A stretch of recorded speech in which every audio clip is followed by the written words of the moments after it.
Good morning. This is an extended 10 o'clock news from the EVC, and I'm John Curtis. The world has woken up to a momentous new dawn. The second Elizabethan era has ended, and Her Majesty the Queen has donned her crown for the very last time.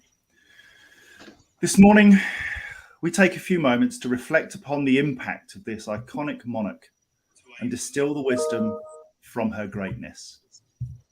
Today, I'm joined by Sarah and Paul, so get a cuppa, settle down as we reflect on this new beginning. For me, Her Majesty was my queen. I'm not a rampant monarchist, but I am a strong supporter of wisdom. Queen Elizabeth II was a wise person.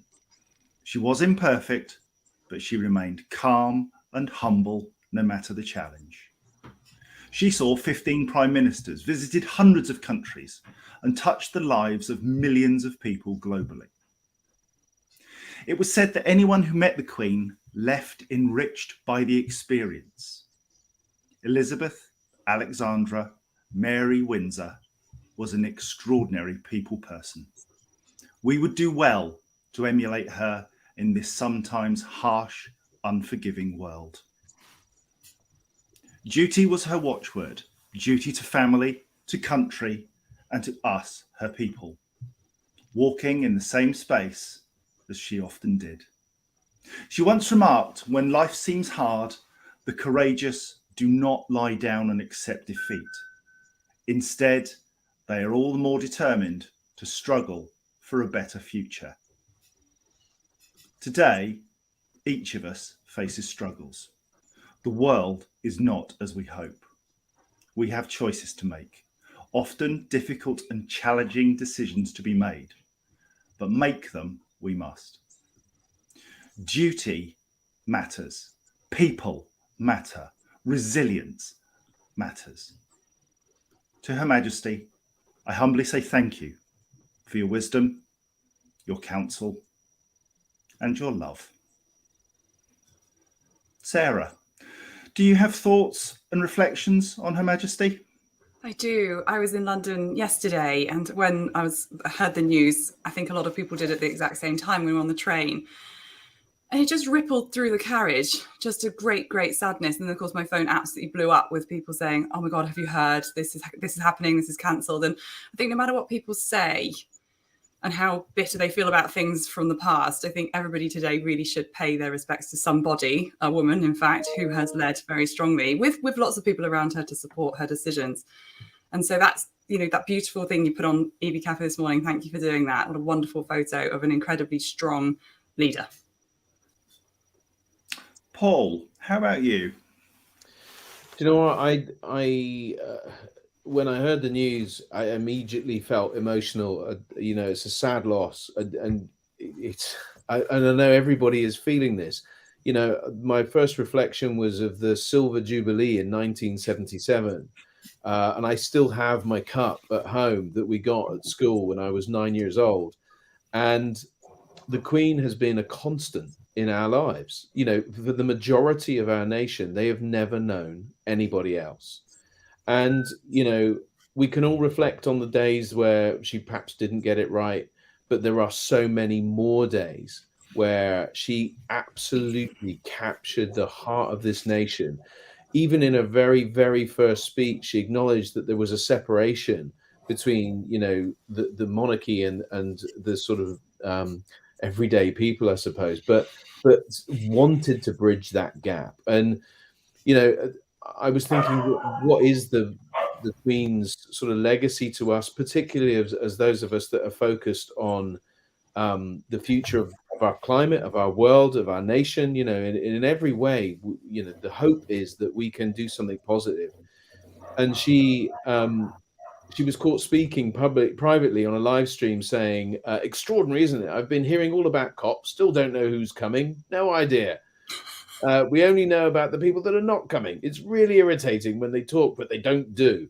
And she was caught in a classic clip like that. And you can imagine her saying it, quite irritated. But then she went on to say publicly the time for words has now moved to the time for action.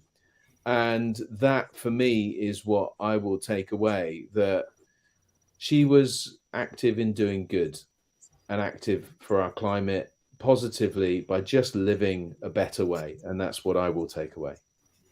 Thank you, Paul. And we're joined by Sam Clark. Sam, thank you for joining us. Your reflections on Her Majesty the Queen and her passing. Yeah, so firstly, John, I think thank you for your words at the beginning. I thought that was wonderful. It was beautifully crafted, so well done. I think three things spring to mind for me, really. One is I think that I had the privilege of being in the same room as her just once in my life, and it was as if another human on a different plane had walked in. It's sort of the aura around her was like no other human on the earth. It was really quite incredible. I remember back to that day, thinking about it yesterday and today. And the other thing is I've been on the road this morning and listening to the radio, and just the total different, approach to tone of voice of everyone everywhere is talking in a slightly different way today, in a moment of reflection, as it sinks in to the whole nation and the whole world, the great loss that we've endured here.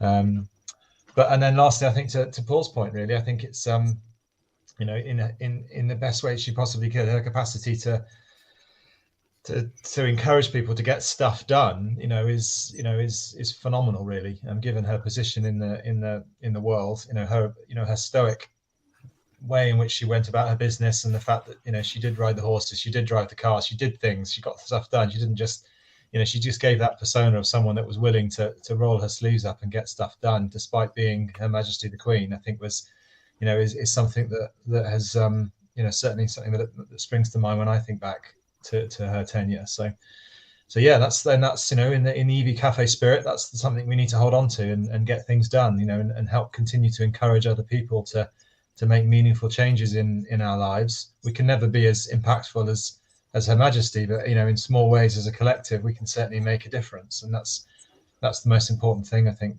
for me.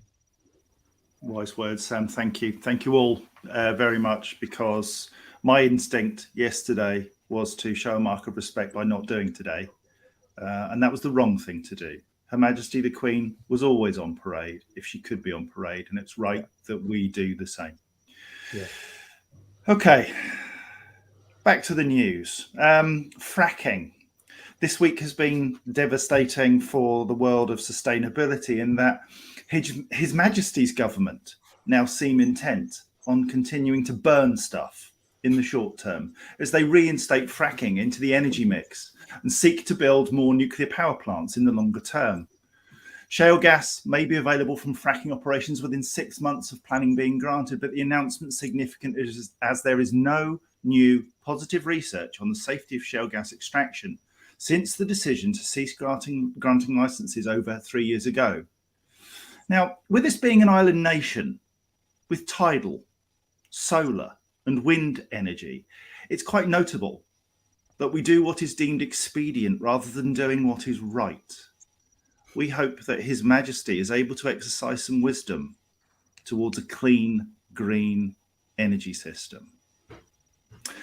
In other political news, we've had Anne-Marie Trevelyan, who's been appointed Transport Secretary by the new Prime Minister, Liz Truss, replacing Grant Shapps, and she's the 13th Transport Secretary. She will be part of this "do we continue to burn stuff" discussion. And Paul, I know you are particularly exercised about fracking and shale gas. Hit us with it. I just think they're fracking mad, quite honestly. It is not a good week, really. We're on the back of what was the most horrendous news possible yesterday. I mean, it was already out there in the other domain, which meant that I just did not understand. I don't understand any of it, because really they're just kind of going, right, we're going to go short-termism, which is the most ridiculous way in terms of investment for the future. The green agenda for the future is far more powerful, far more valuable, both to the economy and to the and to mankind as a whole.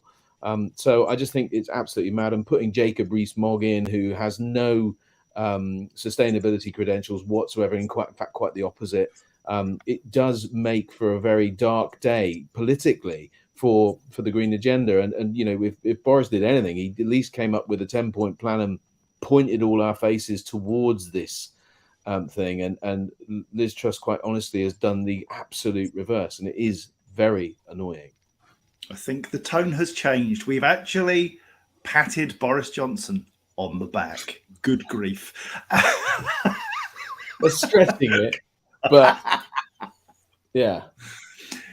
Yeah, and in other news, our partners, the AA, who are really powerful in terms of bringing to the fore the big issues, have written to the new Transport Secretary, making calls for action on road safety and how our transport networks work. Edmund King, the AA's president, said that despite financial pressures on the country, there is still potential for revolutions in the switch to electric vehicles, road safety, competitive pricing, fair enforcement, and a leap in car technology. And the AA have asked for 10 big things.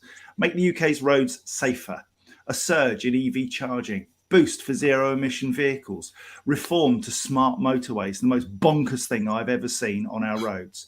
Fix the roads because they're broken. Expand park and ride. Increase traffic police.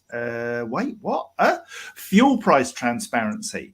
Moving traffic violation enforcement protection, extending online transparency of London's traffic offences tribunals. Bit niche. And speed up the rollout of assisted driving technology. All worthy causes. And then we have a Prime Minister who says, do you know what? We'll just get rid of speed limits. The world is mad. Listen to the AA. Edmund knows his onions. Wouldn't you agree, Sam? I would. Mr. Edmund King, EV King, definitely needs listening to. He's been around a long time and he knows what he's saying. Yes, you're right. It's worrying, isn't it? I mean, I think going back to the fracking element, I don't know much about it other than knowing that it's not a good idea. I think that's fair to say. But what also concerns me greatly is her message around solar and how that's just paraphernalia and ruining agricultural land, which just couldn't be. I mean, I only hope that in the weeks and months that come forward, that advisors are appointed, which help re-educate our leaders into what's actually right. It's a sad day in many ways, I think, and I try to avoid being political, but at the moment it's very worrying around the leaders of the country being somewhat focused on the wrong things, and we, Edmund, everybody else that we work with needs to do their bit to try and help educate the government in a more environmental way. And, you know, love or loathe Boris, he definitely had, his finger on the pulse when it came to the environment and wanted to do something about it. And now we seem to be going backwards. So we need to do everything we can with all the different forums that we have to try and help re-steer people in the right direction. Talking of doing the right thing, Sam, as you just were, National Grid, bless their hearts, have done the right thing, as they've decided to pay its electric vehicle company car drivers more than twice the government's recommended reimbursement rate for business mileage. Employees will receive 12 pence per mile, 7 pence per mile more than HMRC's current advisory electricity rate that we reported on last week, with the additional cash paid monthly through payroll.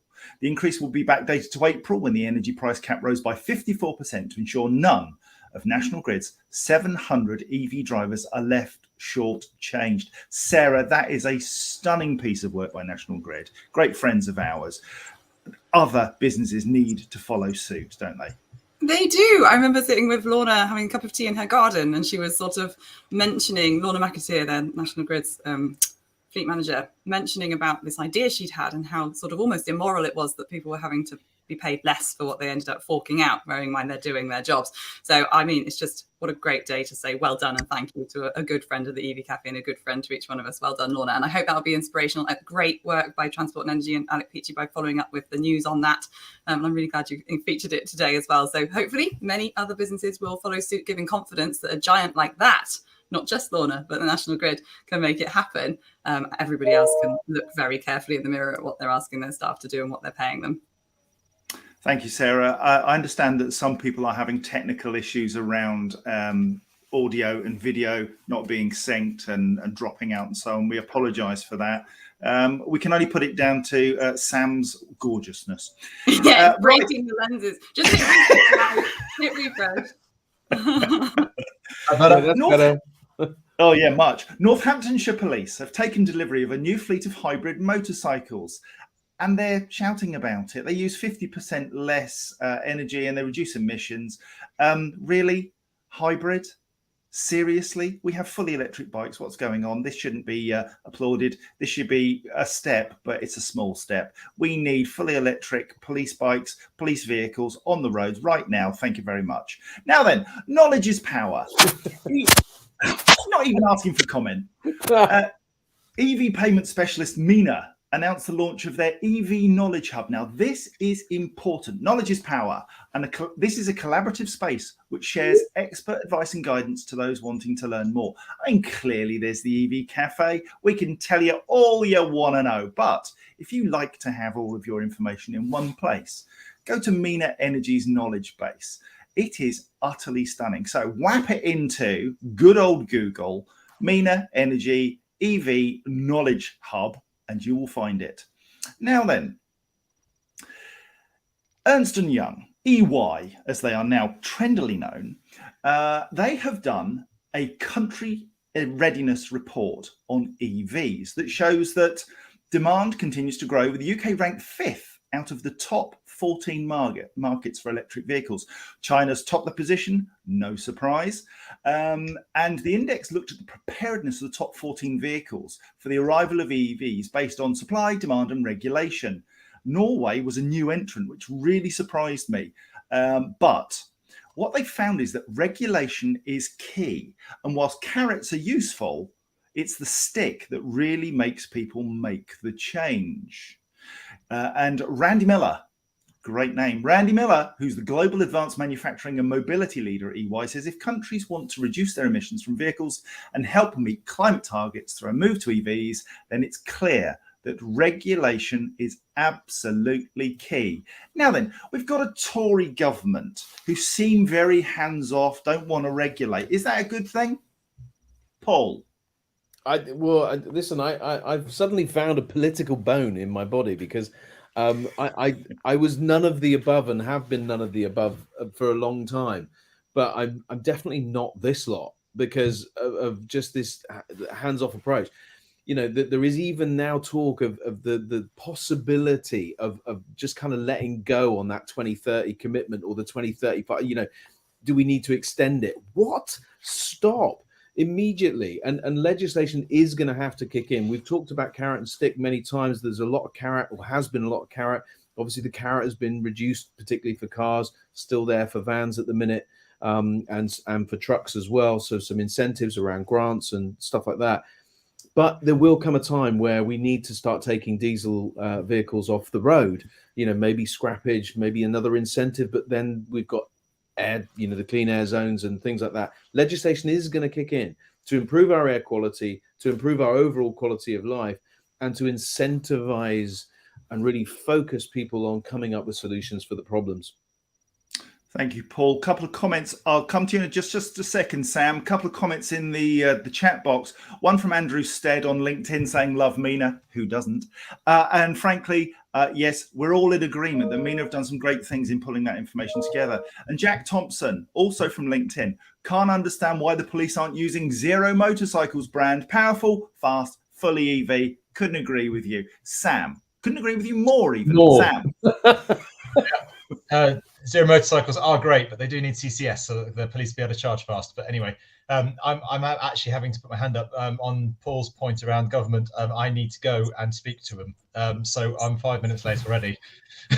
So because we've overrun slightly, I have to rather awkwardly apologise and say that I need to leave. But I just wanted to say thank you, and it's been a privilege actually to be on live and talk about things that are very pertinent today. So I'm very grateful for that opportunity. We are humbled by your presence, Sam. Thank you kindly. Thanks, go and advise government. Bless you. Yes, guys. Bye-bye. Cheers. I'm loving the fact that Sam is now about to go onto a call with government with, like, I'm sure there was a Superman symbol. Yeah, I mean, come on. Who wears that? But yeah, it's good. Only Sam Clark. Only Indeed. He's just, yes, a legend in his own lunchtime. Anyway, and finally, exciting news. Today, eco-friendly routing in Google Maps is rolling out across Europe. For driving trips, Maps will now show you the most fuel-efficient route as well as the fastest one, if that's not the same, helping people reduce emissions and save money. Road transportation is still the largest source of greenhouse gas emissions in Europe, and eco-routing can make an impact. Since launching in the US and Canada, eco-routing has helped remove more than 500,000 tonnes of carbon emissions, equivalent to taking 100,000 cars off the road. Now, Wow. this has been available for some time in other platforms. It's great to see Google Maps getting their act together. I'm surprised at the pace sometimes of change. We all think that everybody has access to all this information all the time, but they don't. And the same is true of our partner Geotab, isn't it, Paul? In that, we've got information which is available that we think everybody's got, they don't. No, indeed, you're quite right. Geotab do provide an amazing source of data for in order to be able to make these decisions. But I know Sarah's been very, very close to this sort of idea of getting vehicles off the road and doing less. Sarah, what do you think? Oh, this Yeah. whole thing terrifies me so much. I want to know if that data layer takes into account topography, weather conditions, because I live really rurally and I constantly see trucks, not even big ones, of 7.5 tons that will not fit down this road. And it turns out because they've been told by their sat nav to go that way, it's pretty shorter as the crow flies, but it's going to cost them more in time and everything else. So, we were talking earlier about the study showing that Norway does more carrot than stick. This is exactly one of those things where, unfortunately, applications need to be culturally based. So here in the UK, our infrastructure is really different to Canada, where this was tested. So I'm nervous about it, I must say. But as you rightly say, Paul, really think about it. I could have driven to London yesterday. I'm glad I didn't. I got the bus and then the train. Unfortunately, it was a diesel bus. We're still catching up here in Gloucestershire, evidently. And the same with that motorcycle comment with the hybrids. At least they're doing something, I suppose. And pertinent to the motorcycle discussion as well, we're often seeing people swapping out like-for-like vehicles. So a van for a van. But, even the AA revealed at the British Motor Show that they have, in fact, swapped out a van for a car, which is easily done. And North Somerset Council was the first council I ever saw to do that as well with their fleet of EV Souls, the Kia EV Souls. So it just shows maybe not it's the right tool for the job conversation again. And I'm just wondering if this eco-routing is almost going to become a bit of a greenwash scenario. I'm just worried about it. Well, thank you, Sarah. Thank you, Paul. And finally, we are appearing at Wembley Stadium. Oh, yes, next week at the Ground Transport Show, 14th of September. Yes, that Wembley Stadium. Oh, yes, I've waited my whole life to be able to say, Wembley! Now, it's free to enter the Ground Transport Show. And if on the day, it's 25 quid, though, isn't it? 25 quid on the day. Sign up. Let me read that again. It's free to enter if you pre-register, or £25 a day. If you go to www.groundtransportevents.com/shows, there's a registration button there. Register before next week by the 13th, and you'll be able to come along on the 14th. We're on at around 11 o'clock, I think, to do a session at the Ground Transport Show at Wembley Stadium. Can't wait. I'm so excited. EV Café at Wembley Stadium. There's some amazing names, though. Have you seen the lineup? That's one of the things I'm most excited about. It looks to be one of the really cool shows coming up.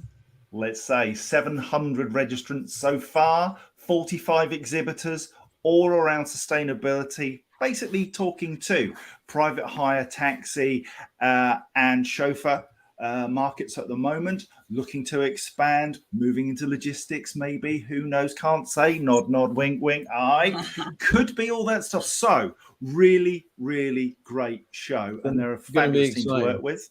Gonna be fab. Now then, until next Friday, when we broadcast again, it's goodbye from me, it's goodbye from Sarah, Paul, and Sam, who's away to talk to government. Yeah. This has been an EV Cafe production. Other sustainable news services are available, but they're just rubbish. The EV Cafe news is regulated by Sparky from My Energy, Tucker from the AA, installed by EV Civils and monitored by the Geotab. This news bulletin is performed by professionals. You may try this at home, but it just won't work. Any query regarding the accuracy of the news should be addressed to the EV Cafe Ombudsman. Long live the King. Thank you and goodbye.